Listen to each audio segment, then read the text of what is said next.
Illyria, a name applied to part of the Balkan Peninsula extending along the western shore of the Adriatic from Fiume to Durazzo and inland as far as the Danube and the Servian Morava.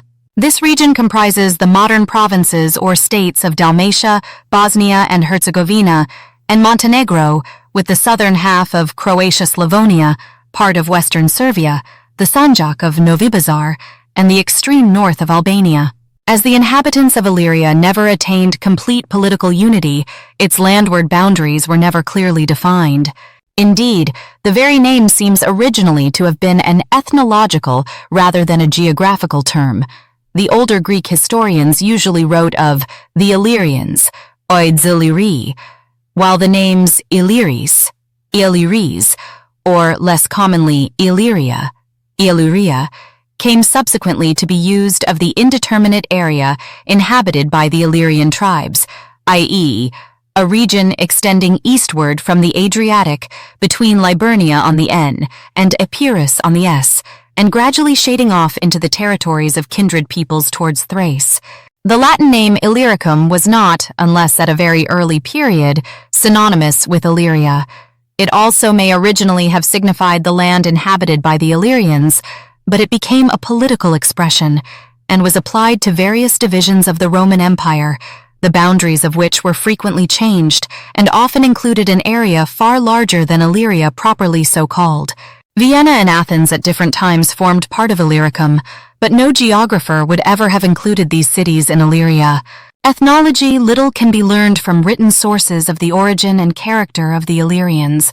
The Greek legend that Cadmus and Harmonia settled in Illyria and became the parents of Illyrius, the eponymous ancestor of the whole Illyrian people, has been interpreted as an indication that the Greeks recognized some affinity between themselves and the Illyrians.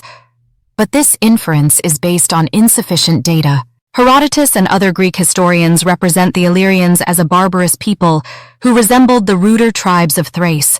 Both are described as tattooing their persons and offering human sacrifices to their gods. The women of Illyria seem to have occupied a high position socially and even to have exercised political power. Queens are mentioned among their rulers. Fuller and more trustworthy information can be obtained from archaeological evidence. In Bosnia, the lake dwellings at Butmir, the cemeteries of Jezerine and Glasenac and other sites have yielded numerous stone and horn implements, iron and bronze ornaments, weapons, etc., and objects of more recent date fashioned in silver, tin, amber, and even glass. These illustrate various stages in the development of primitive Illyrian civilization from the Neolithic age onward. The Hallstatt and Latin cultures are especially well represented. C. W. Ridgway, The Early Age of Greece, 1901. R. Monroe, Bosnia-Herzegovina and Dalmatia, Edinburgh, 1900. And W. Radimski, Die Neolithische Station von Butmir, Vienna, 1895-1898. Similar discoveries have been made in Dalmatia, as among the tumuli on the Sabioncello promontory, and in Croatia-Slavonia. H. Kiepert. Über den Volksstamm der Lilleges, in Monatsberberl-Akademie, 1861, p. 114, sought to prove that the Illyrians were akin to the Lilleges. His theory was supported by E. Schrader, but is not generally accepted. In Dalmatia, there appears to have been a large Celtic element, and Celtic place names are common. The ancient Illyrian languages fall into two groups: the northern, closely connected with Venetic, and the southern, perhaps allied to Messapian and now probably represented by Albanian.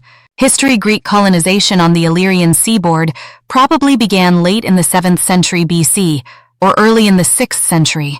The most important settlements appear to have been at Epidamnus, Durazzo, Tragurium, Trau, Rizon, near Cataro, Salona, near Spalato, Epidaurum, Ragusa Vecchia, Zara, and on the islands of Curzola, Lucina, and Lissa. There is a collection of Greek coins from Illyria in the museum at Agram, and the researches of Professor F. Boulier and others at Salona, see Spalato, have brought to light Greek inscriptions, Greek pottery, etc., dating from 600 BC.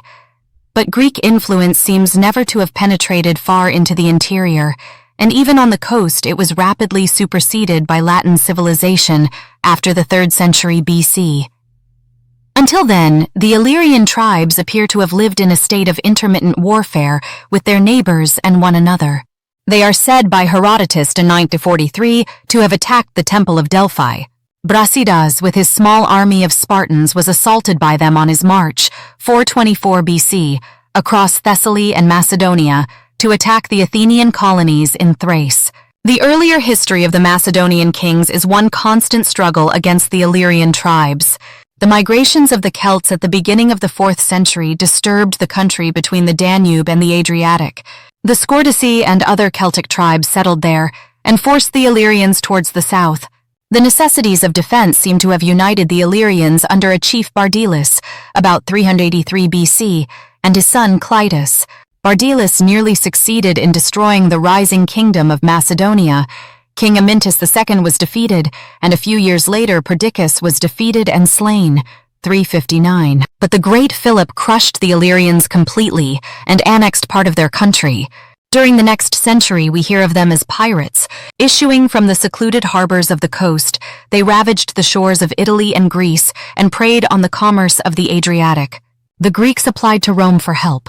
Teuta, the Illyrian queen, rejected the Roman demands for redress and murdered the ambassadors. But the 2 Illyrian wars, 229 and 219 BC, ended in the submission of the Illyrians, a considerable part of their territory being annexed by the conquerors. Illyria, however, remained a powerful kingdom with its capital at Skodra, Scutari, in Albania, until 180 BC, when the Dalmatians declared themselves independent of Gentius or Genthius, the king of Illyria, and founded a republic with its capital at Delminium, see Dalmatia history, on the site of Delminium. In 168, Gentius came into conflict with the Romans, who conquered and annexed his country. Dalmatia was invaded by a Roman army under Gaius Marcius Figulus in 156, but Figulus was driven back to the Roman frontier, and in Dalmatia, the Illyrians were not finally subdued until 165 years afterwards. Publius Scipio Nasica, who succeeded Figulus, captured Delminium, and in 119, L. Caecilius Metellus overran the country and received a triumph and the surname Dalmaticus. But in 51, a Dalmatian raid on Liburnia led to a renewal of hostilities. The Roman armies were often worsted, and although in 39 Asinius Pollio gained some successes, see Horace, Odes that Count 1:15.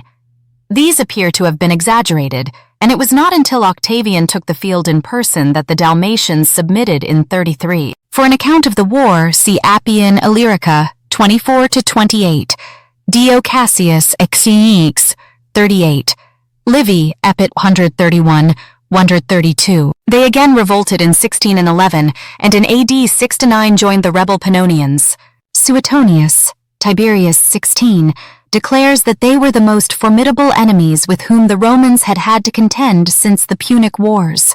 In AD 9, however, Tiberius entirely subjugated them, for which he was awarded a triumph in 12, Dio Cass LV 23-29, LVI Tau 11-17, Vel Patnamu 110-115. Thenceforward Dalmatia, Iapedia, and Liburnia were united as the province of Illyricum. Latin civilization spread rapidly, the cultivation of the vine was introduced, gold mining was carried on in Bosnia, and flourishing commercial cities arose along the coast. Illyria became one of the best recruiting grounds for the Roman legions, and in troubled times, many Illyrian soldiers fought their way up from the ranks to the imperial purple. Claudius, Aurelian, Probus, Diocletian, and Maximian were all sons of Illyrian peasants. It is probable, however, that most of the highland tribes now represented by the Albanians remained almost unaffected by Roman influence. The importance of Illyricum caused its name to be extended to many neighboring districts. In the 2nd century AD, the Illyricus limes included Noricum, Pannonia, Moesia, Dacia, and Thrace. In the reorganization of the empire by Diocletian, 285, the Diocese of Illyricum was created. It comprised Pannonia, Noricum, and Dalmatia, while Dacia and Macedonia, together called Eastern Illyricum, were added later. Either Diocletian or after him, Constantine made Illyricum one of the 4 prefectures, each governed by a prefectus praetorio, into which the empire was divided. This prefecture included Pannonia, Noricum, Crete, and the entire Balkan Peninsula except Thrace, which was attached by Constantine to the prefecture of the east.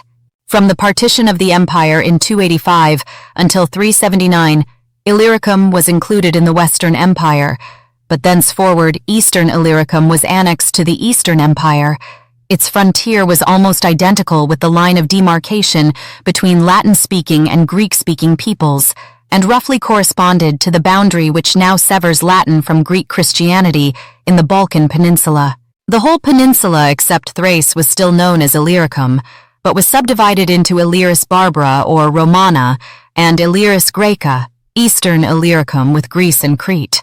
The Via Egnatia, the great line of road which connected Rome with Constantinople and the east, led across Illyricum from Dyrrhachium to Thessalonica. In the 5th century began a series of invasions which profoundly modified the ethnical character and the civilization of the Illyrians. In 441 and 447, their country was ravaged by the Huns. In 481, Dalmatia was added to the Ostrogothic kingdom, which already included the more northerly parts of Illyricum, P327 re Pannonia, and Noricum. Dalmatia was partially reconquered by Justinian in 536, but after 565 it was devastated by the Avars, and throughout the century, bands of Slavonic invaders had been gradually establishing themselves in Illyria, where, unlike the earlier barbarian conquerors, they formed permanent settlements. Between 600 and 650, the main body of the immigrants occupied Illyria, see Servia, history, and Slavs. It consisted of Croats and Serbs, 2 groups of tribes who spoke a single language and were so closely related that the origin of the distinction between them is obscure. The Croats settled in the western half of Illyria, the Serbs in the eastern. Thus, the former came gradually under the influence of Italy and Roman Catholicism, the latter under the influence of Byzantium and the Greek Church. Hence, the distinction between them became a marked difference of civilization and creed, which has always tended to keep the Illyrian Slavs politically disunited. The Croats and Serbs rapidly absorbed most of the Latinized Illyrians, but the wealthy and powerful city-states on the coast were strong enough to maintain their independence and their distinctively Italian character. Other Roman provincials took refuge in the mountains of the interior. These Mavrovlaci, as they were called, see Dalmatia population and Vlachs, preserved their language and nationality for many centuries. The Illyrian tribes, which had withstood the attraction of Roman civilization, remained unconquered among the mountains of Albania and were never Slavonized. With these exceptions, Illyria became entirely Serbo-Croatian in population, language, and culture. The name of Illyria had by this time disappeared from history. In literature, it was preserved, and the scene of Shakespeare's comedy, Twelfth Night, is laid in Illyria. Politically, the name was revived in 1809, when the name Illyrian provinces was given to Carniola, Dalmatia, Istria, Fiume, Gurts and Gradiska, and Trieste, with parts of Carinthia and Croatia. These territories were ceded by Austria to Italy at the Peace of Schönbrunn, 14th October 1809. The Illyrian provinces were occupied by French troops and governed in the interest of Napoleon. The Republic of Ragusa was annexed to them in 1811, but about the end of 1813, the French occupation ceased to be effective and the provinces reverted to Austria. The Kingdom of Illyria, which was constituted in 1816 out of the crown lands of Carinthia, Carniola, Istria, Gers and Gradiska, and Trieste, formed until 1849 a kingdom of the Austrian crown.